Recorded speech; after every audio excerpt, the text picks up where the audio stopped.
What if a man from the upper Paleolithic survived until the present day? I had a chance to sail with Columbus, only I'm not the adventurous type. Hello guys, my name is Daniel and today I'll be giving you my review on one of my favorite movie, The Man from Earth. Today we'll be talking about the story, meaning and the message it conveys.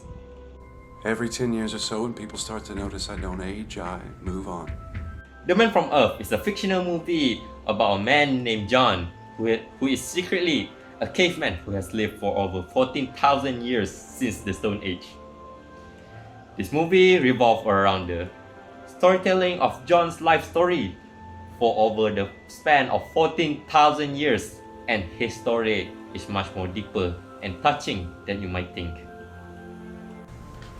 I was Jacques Bourne at the time, a pig farmer.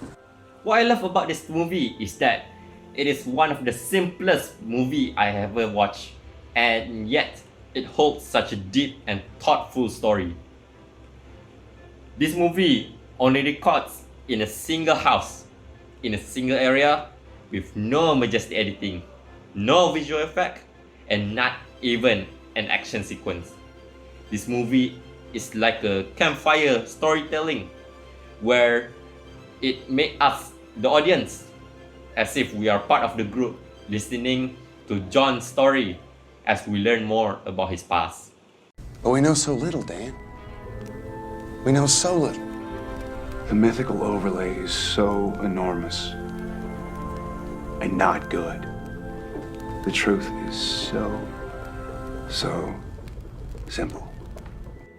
Even in the presence of a man who has lived for thousands of years, his friend refused to believe his story, thinking he is a maniac while their belief is being shaken by doubt. It shows us the past is sometimes not the same as what we learn and believe in. I never said I was immortal, just old. I might die. Last few hundred years, I've gotten over typhoid, yellow fever, smallpox. I survived with the Black Plague. Even though John has lived for thousands of years, he is still bound by human limits mentally and physically. I get bored now and then. They keep making the same stupid mistakes over and over. I'd move on.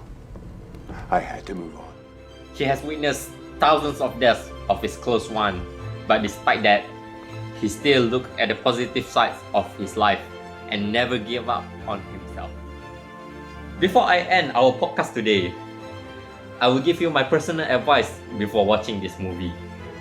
I will not recommend, and I cannot stress my words enough, do not watch the sequel. This movie holds a thoughtful and deep story, and the sequel will ruin your perception of this story.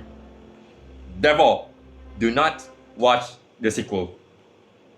That's all for today, and thank you very much for watching my podcast. And till we meet again, goodbye.